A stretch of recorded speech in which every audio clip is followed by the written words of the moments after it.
Muy buenas tardes. Agradecemos su amable presencia en este servicio, un servicio sanador de la ciencia cristiana.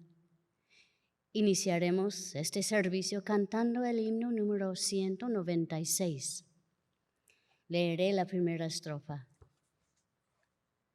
Se acercan ya los días que en la humanidad, según las profecías, habrá gran hermandad. A Dios los hombres píos acuden a adorar. Gentiles y judíos tendrán un solo altar. Himno número 196. Hymn 196.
Leeré pasajes de la Biblia y pasajes correlativos de la ciencia y salud con la llave de las Escrituras por Mary Baker Eddy.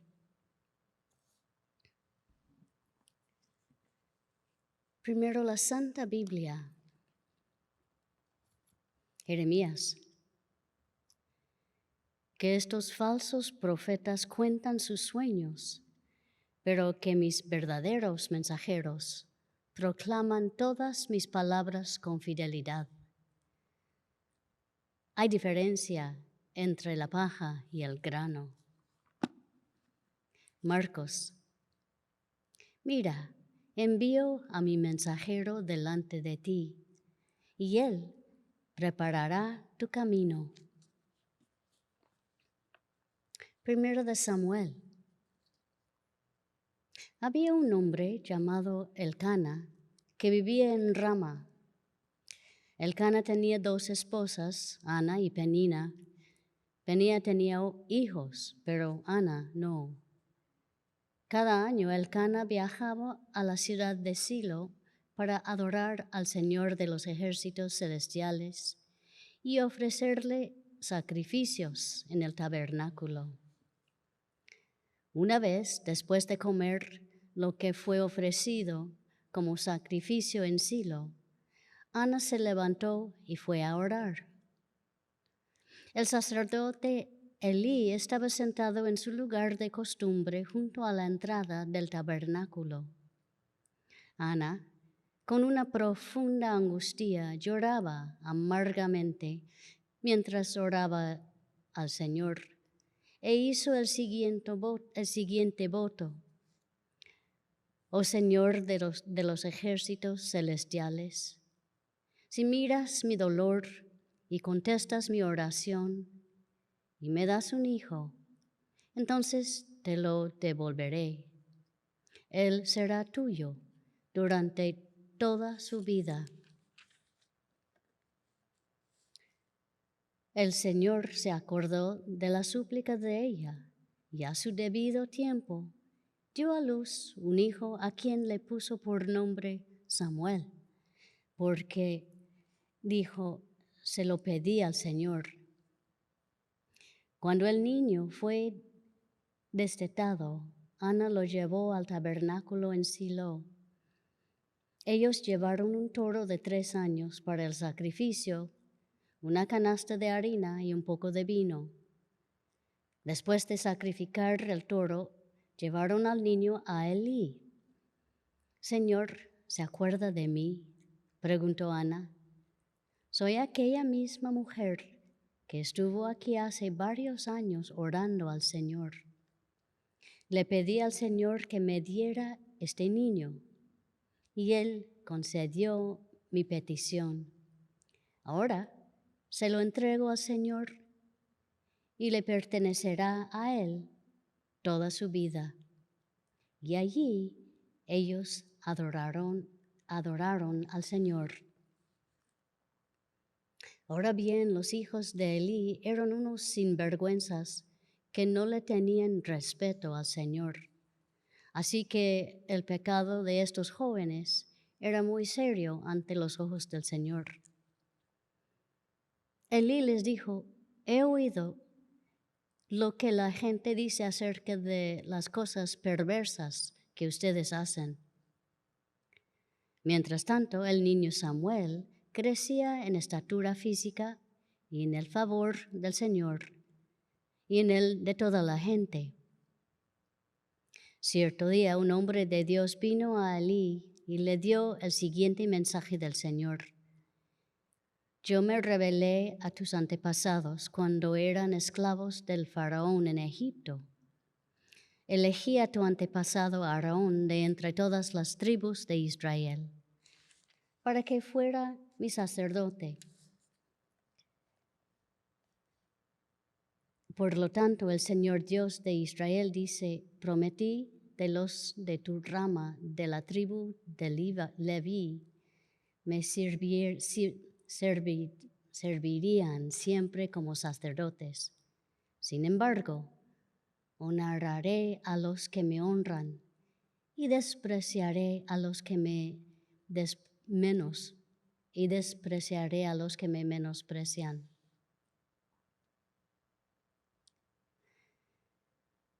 Entonces levantaré a un sacerdote fiel, quien me servirá y hará lo que yo deseo. Estableceré para él una descendencia duradera, y ellos serán por siempre sacerdotes para mis reyes ungidos. Mientras tanto, el niño Samuel servía al Señor ayudando a Elí. Una noche, Elí, que para entonces estaba casi ciego, ya se había acostado. La lámpara de Dios aún no se había apagado, y Samuel estaba dormido en el tabernáculo cerca del arca de Dios. De pronto, el Señor llamó, Samuel. Se levantó y corrió hasta donde estaba Elí. Aquí estoy, ¿me llamó usted? No te llamé, dijo Elí, vuelve a la cama. Entonces Samuel se volvió a acostar. Luego el Señor volvió a llamar, Samuel.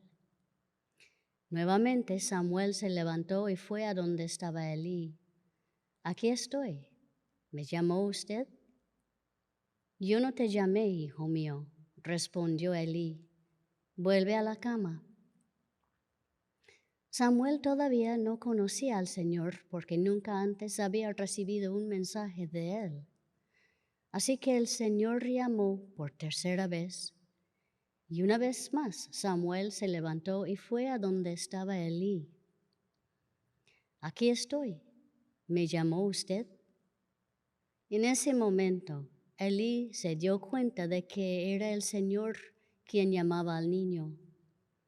Entonces le dijo a Samuel, ve y acuéstate de nuevo, y si alguien vuelve a llamarte, di, habla, Señor, que tu siervo escucha.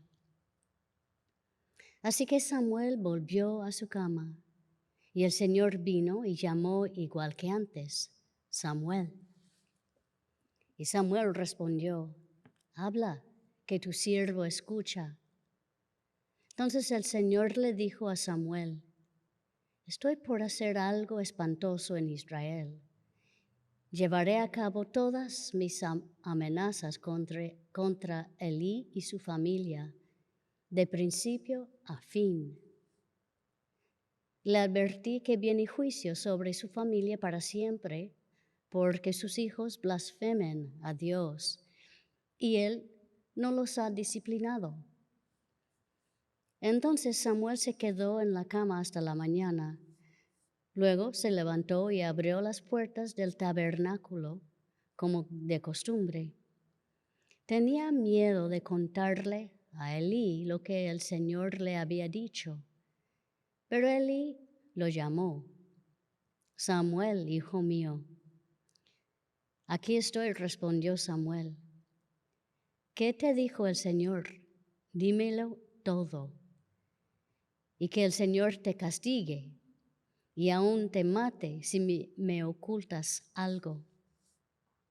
Entonces Samuel le contó todo a Elí. No le ocultó nada. Es la voluntad del Señor, respondió Elí. El Señor estaba con Samuel mientras crecía y todo lo que Samuel decía se cumplía. Samuel continuó como juez de Israel por el resto de su vida. Cuando Samuel envejeció, nombró a sus hijos como jueces de Israel. Pero ellos no eran como su padre, porque codiciaban el dinero, aceptaban sobornos y permitían la justicia.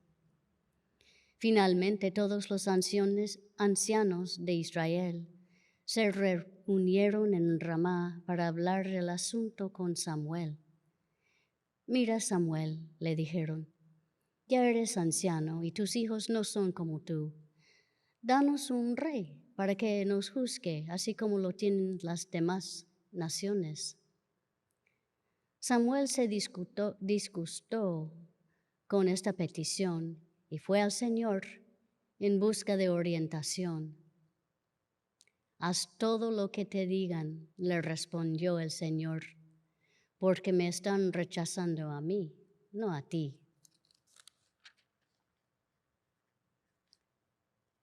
Había un hombre rico y influyente llamado Cis. Su hijo Saúl era el hombre más apuesto en Israel.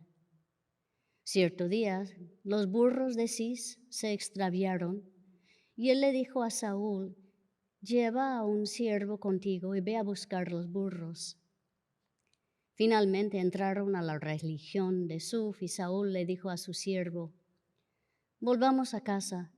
Es probable que ahora mi padre está más preocupado por nosotros que por los burros. Pero el siervo dijo, se me ocurre algo. En esta ciudad vive un hombre de Dios. La gente lo tiene en gran estima porque todo lo que dice se cumple. Vayamos a buscarlo. Tal vez pueda decirnos por dónde ir. Cuando Samuel vio a Saúl, el Señor le dijo, ese es el hombre del que te hablé. Él gobernará a mi pueblo.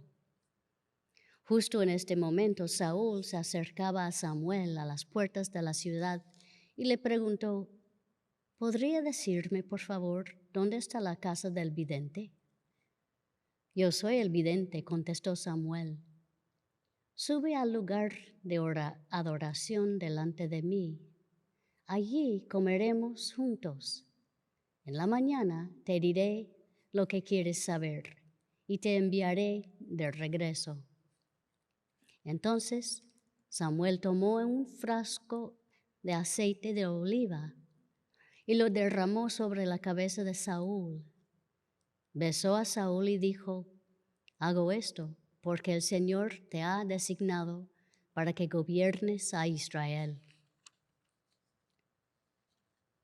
Después Samuel convocó a todo el pueblo de Israel para que se reuniera delante del Señor. Luego Samuel dijo a todo el pueblo: este es el hombre que el Señor ha escogido como su rey. No hay nadie como él en todo Israel. Y todo el pueblo gritó: ¡viva el rey! Los israelitas pelearon constantemente con los filisteos durante toda la vida de Saúl. Cierto día Samuel le dijo a Saúl: fue el Señor quien me dijo que te ungiera como rey de su pueblo Israel. Ahora escucha este mensaje del Señor. Y Samuel le dijo: aunque te tengas en poca estima, ¿acaso no eres el líder de las tribus de Israel? El Señor te ungió como rey de Israel. Te envió a una misión y te dijo: ve y destruye por completo a los pecadores hasta que todos estén muertos. ¿Por qué no obedeciste al Señor? ¿Por qué te apuraste a tomar del botín y hacer lo que es malo a los ojos del Señor? Pero sí obedecí al Señor, insistió Saúl. Cumplí la misión que él me encargó. Entonces mis tropas llevaron lo mejor de las ovejas, de las cabras, del ganado y del botín para sacrificarlos al Señor tu Dios. Pero Samuel respondió: ¿qué es lo que más le agrada al Señor? ¿Tus ofrendas quemadas y sacrificios, o que obedezcas a su voz? Escucha, la obediencia es mejor que el sacrificio. Entonces Saúl le confesó a Samuel: es cierto, he pecado. He desobedecido sus instrucciones y el mandato del Señor porque tuve miedo del pueblo. Pero ahora, por favor, perdona mi pecado. Samuel respondió: no volveré contigo, ya que tú rechazaste el mandato del Señor. Él te ha rechazado como rey de Israel. Y Samuel nunca más volvió a ver a Saúl, pero lloraba él. Ahora bien, el Señor le dijo a Samuel: ya has hecho suficiente duelo por Saúl. Lo he rechazado como rey de Israel, así que llena tu frasco con aceite de oliva y ve a Belén. Busca un hombre llamado Isaí que vive allí, porque he elegido a uno de sus hijos para que sea mi rey. Murió Samuel y todo Israel se reunió para su funeral. Durante este tiempo Samuel había muerto y todo Israel había hecho duelo por él. Fue enterrado en Ramá, su ciudad natal. Saúl había expulsado del territorio de Israel a todos los médiums y a todos los que consultaban a los espíritus de los muertos. Los filisteos montaron su campamento en Sunem y Saúl reunió a todo el ejército de Israel y acampó en Gilboa. Cuando Saúl vio al inmenso ejército filisteo, tuvo miedo y se aterrorizó. Entonces le preguntó al Señor qué debía hacer. Pero el Señor rehusó contestarle, ya fuera por sueños o por sorteo sagrado o por medio de los profetas. Así que Saúl les dijo a sus consejeros: busquen a una mujer que sea medium para ir y preguntarle qué hacer. Entonces Saúl se disfrazó con ropa común en lugar de ponerse las vestiduras reales y fue a la casa de la mujer por la noche, acompañado de 2 de sus hombres. Tengo que hablar con un hombre que ha muerto, le dijo. La mujer dijo: bien, el espíritu de quien quiere que invoque. Llama a Samuel, respondió Saúl. Cuando la mujer vio a Samuel, gritó: me engañó, usted es Saúl. No tengas miedo, le dijo el rey. ¿Qué es lo que ves? Veo a un Dios subiendo de la tierra, dijo ella. ¿Qué aspecto tiene?, preguntó Saúl. Es un hombre anciano, envuelto en un manto, le contestó ella. Saúl le dio cuenta de que era Samuel y se postró en el suelo delante de él. ¿Por qué me molestas llamándome a regresar?, le preguntó Samuel a Saúl. Porque estoy en graves dificultades, contestó Saúl. Los filisteos están en guerra conmigo y Dios me ha dejado y no me responde ni por medio de profetas ni por sueños. Entonces te llamé para que me digas qué hacer. Pero Samuel respondió: ¿por qué me preguntas a mí, si el Señor te abandonó y se ha vuelto tu enemigo? Además, el Señor se entregará a ti y al ejército de Israel en manos de los filisteos, y mañana tú y tus hijos estarán aquí conmigo. Entonces Saúl cayó al suelo, paralizado por el miedo a causa de las palabras de Samuel. Hechos.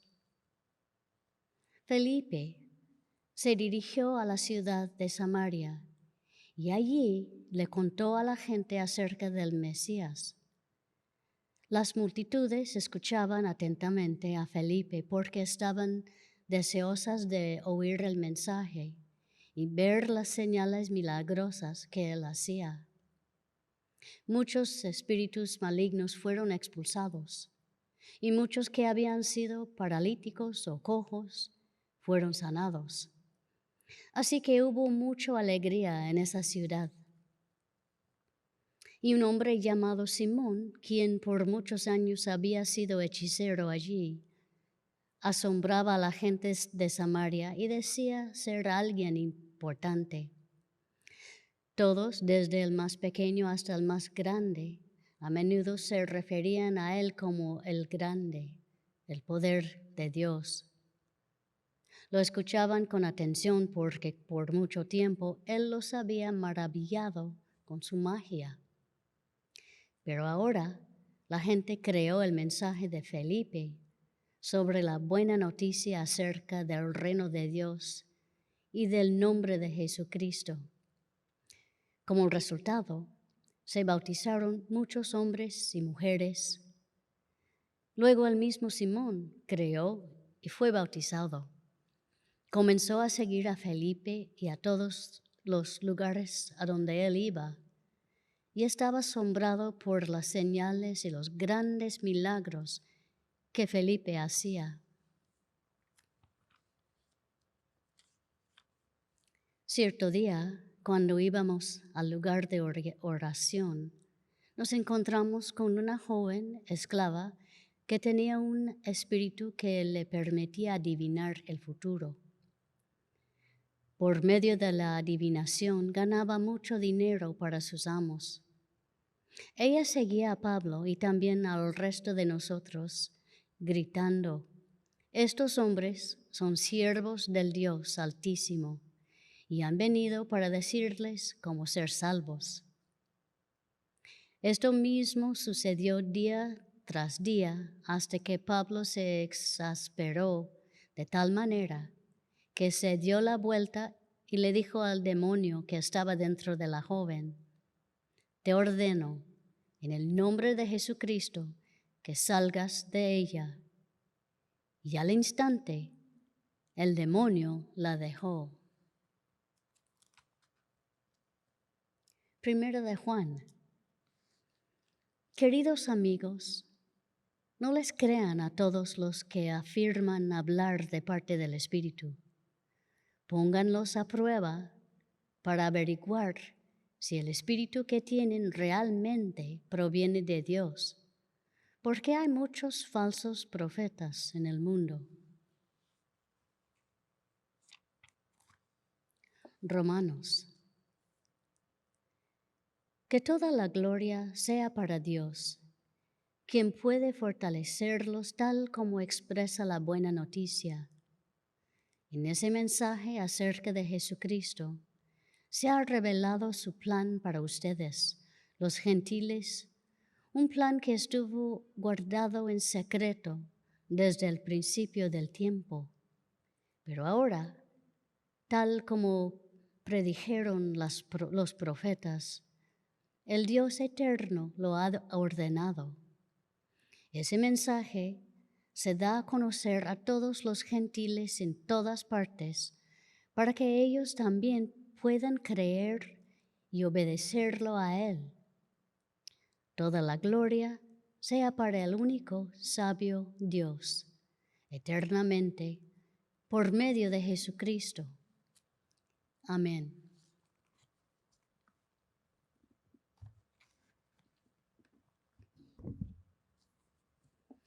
Y de la ciencia y salud.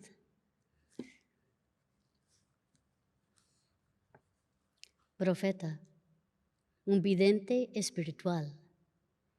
La desaparición del sentido material ante la conciencia de las realidades de la verdad espiritual.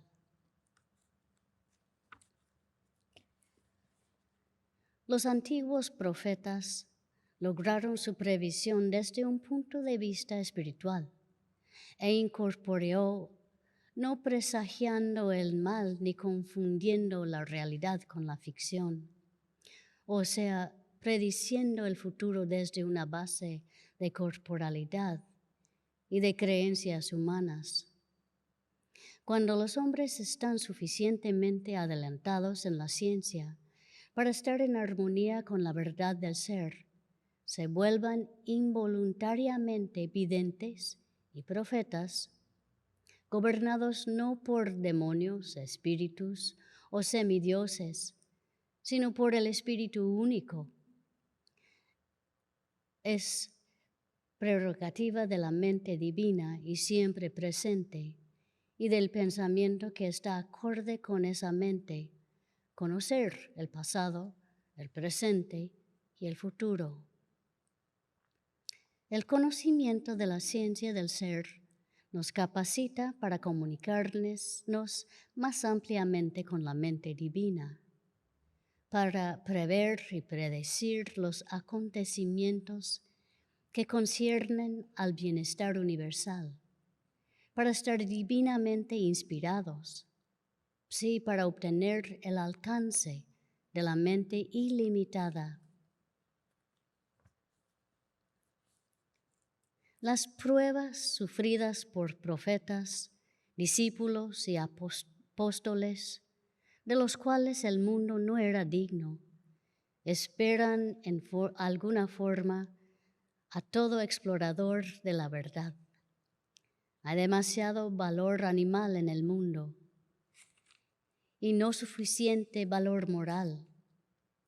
Los cristianos tienen que tomar las armas contra el error en casa y fuera de ella. Tienen que combatir el pecado en sí mismos y en los demás.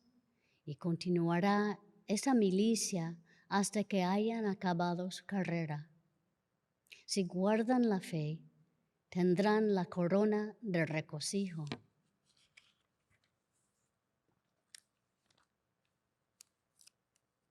Estar presentes con el Señor es tener no meramente fe o éxtasis emotivos, sino la efectiva demostración y comprensión de la vida, tal como se revela en la ciencia cristiana. Estar con el Señor significa obedecer la ley de Dios, estar gobernados absolutamente por el amor divino, por el Espíritu, no por la materia. El profeta de hoy contempla en el horizonte mental las señales de los tiempos, la reaparición del cristianismo que sana a los enfermos y destruye el error, y ninguna otra señal será dada. He presentado la ciencia cristiana y su aplicación al tratamiento de la enfermedad, tal como las he descubierto. He demostrado por medio de la mente los efectos de la verdad sobre la salud, la longevidad y la moral de los hombres. Y no he encontrado nada en los sistemas antiguos o modernos en que pudiese fundar el mío, excepto las enseñanzas y demostraciones de nuestro gran Maestro y las vidas de los profetas y apóstoles.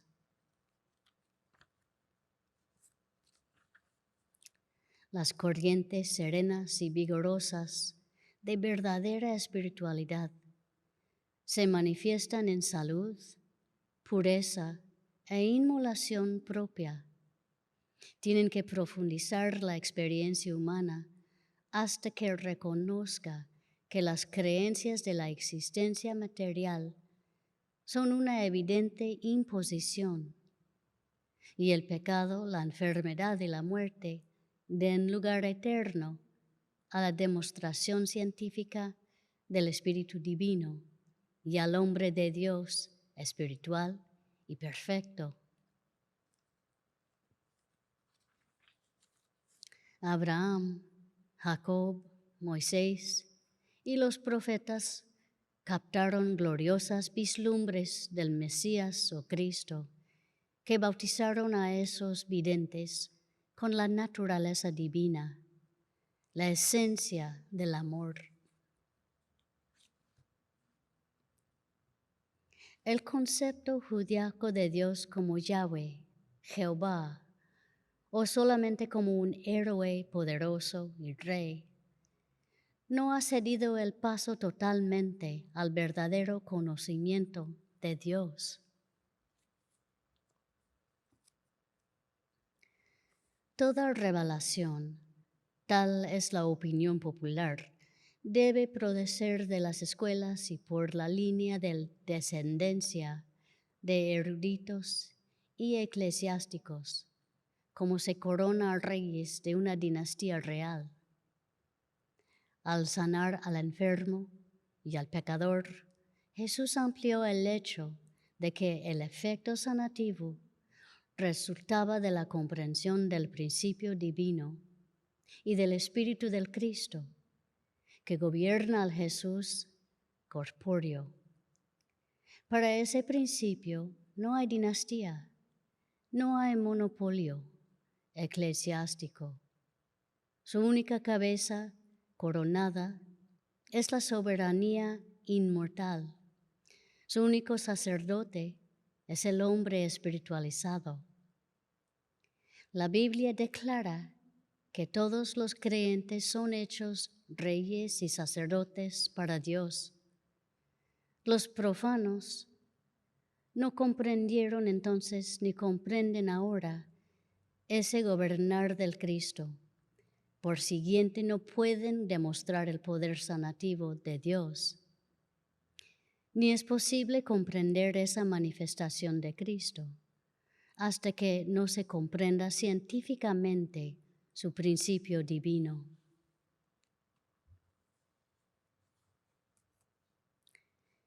Mediante tropo y metáforo, el autor del Apocalipsis, escriba inmortal del Espíritu, y de un idealismo verdadero.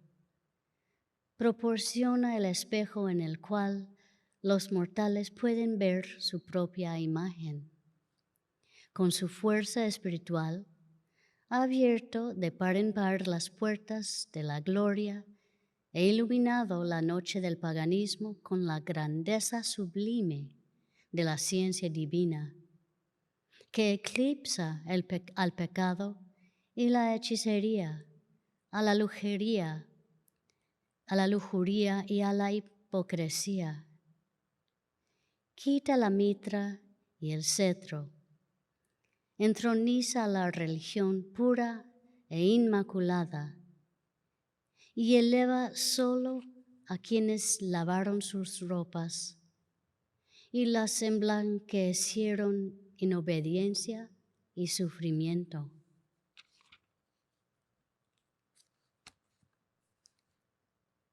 La ciencia cristiana va hasta el fondo de la acción mental y revela la teodicea que indica la justicia de toda acción divina como la emanación de la mente divina y la consiguiente injusticia de la llamada acción opuesta, el mal, el ocultismo, la nigromancia, el mesmerismo, el magnetismo animal y el hipnotismo.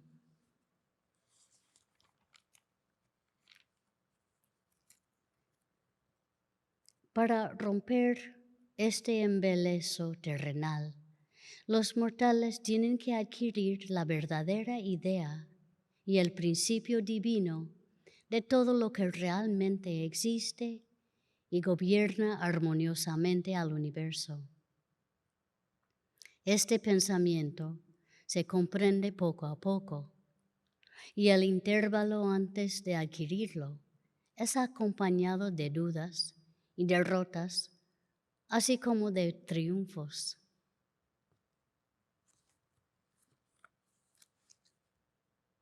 Liberémonos de la creencia de que el hombre está separado de Dios y obedezcamos solamente al principio divino, la vida y el amor. He aquí el gran punto de partida para todo desarrollo espiritual verdadero.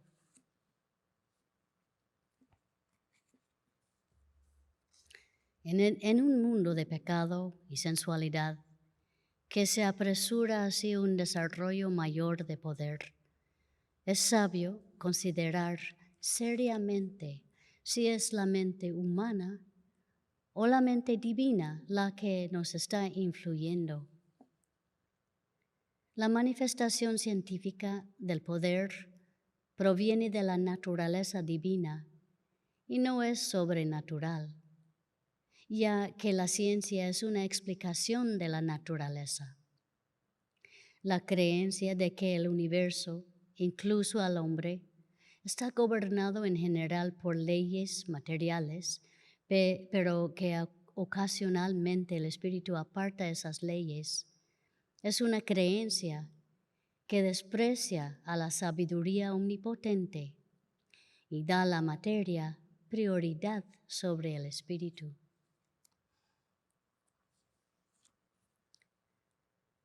Cuanto más material sea la ciencia, la creencia, tanto más obvio será su error, hasta que el Espíritu Divino, supremo en su dominio, domine a toda la materia y se halle al hombre a semejanza del Espíritu, su ser original.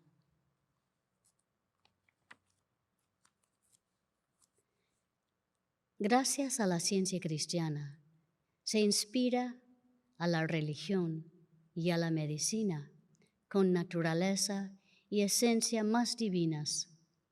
Se dan nuevas alas a la fe y a la comprensión y a los pensamientos, y los pensamientos vuelven en amistad inteligente con Dios.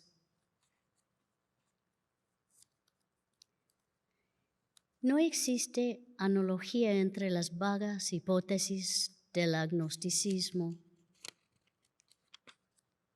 del panteísmo, de la teosofía, del espiritismo o del milenarismo y las verdades demostrables de la ciencia cristiana. Y encuentro que la voluntad o razón sensoria de la mente humana se opone a la mente divina, como es expresada por medio de la ciencia divina. La ciencia cristiana es natural, pero no física.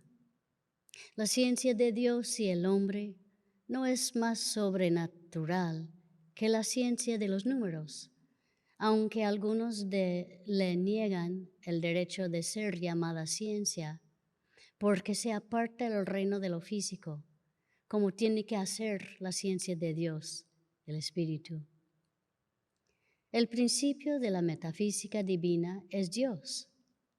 La práctica de la metafísica divina es la utilización del poder de la verdad sobre el error. Sus reglas demuestran su ciencia.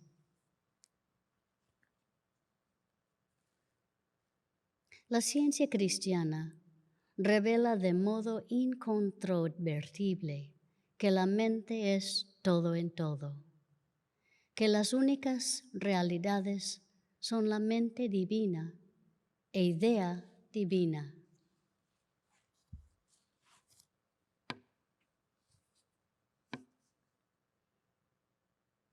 Oremos por esta congregación, primero en silencio, después diremos juntos el Padre Nuestro.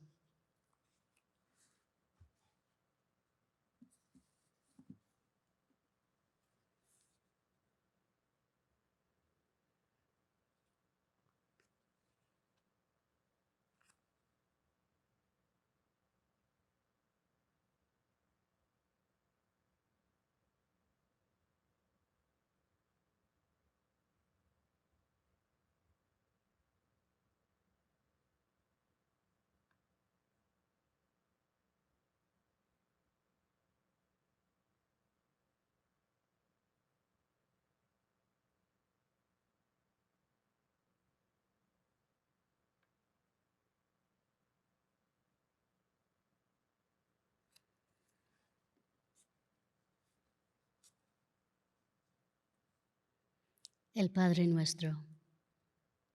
Padre nuestro que estás en los cielos, santificado sea tu nombre. Venga tu reino. Hágase tu voluntad como en el cielo, así también en la tierra. El pan nuestro de cada día, dánoslo hoy. Y perdónanos nuestras deudas, como también nosotros perdonamos a nuestros deudores. Y no nos metas en tentación, mas líbranos del mal, porque tuyo es el reino, y el poder, y la gloria, por todos los siglos.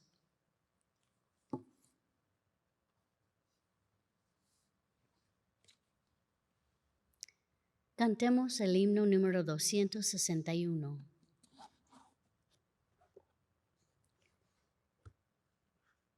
Solo una iglesia de Dios hay, que es santa y eternal, invulnerable al tiempo cruel, y en todo sitio igual. Himno 261. Hymn 261.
Esta iglesia, Tercera Iglesia de Cristo Científico, la cual es filial de la Iglesia Madre, la primera Iglesia de Cristo Científico en Boston, Massachusetts.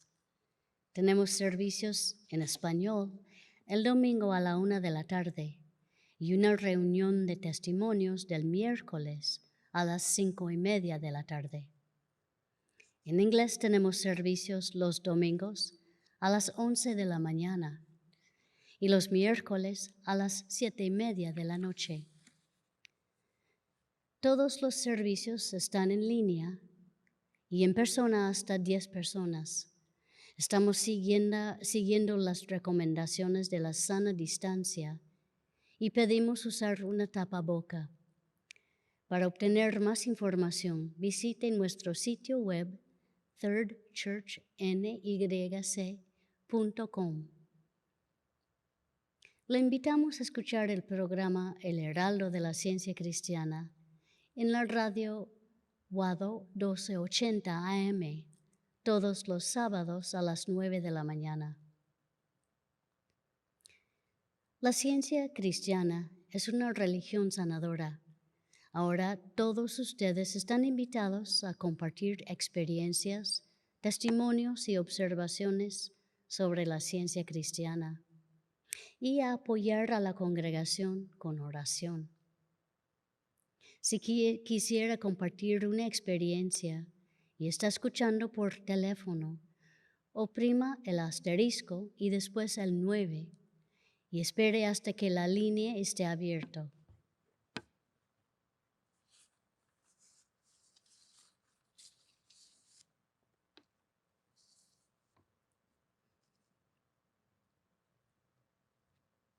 Thank you so much for your readings.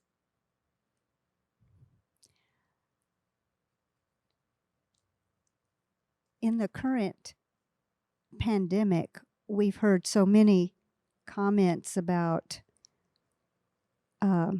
supply and abundance. The lack of them. And I have been doing much seeking and praying about that. And there is a great benefit to that we all have the mind of God. And that is that He is giving us direction at all times that brings us to abundance. La señora dice, gracias por la lectura, y estaba orando mucho porque parece que hay mucha escasez en el mundo hoy, en todas partes, y está orando y dice la Biblia que tenemos abundancia de Dios. It doesn't have to take us time to work out of this pandemic that we have been in. We can look up, as he indicates in the scriptures, that the fields are already white in harvest.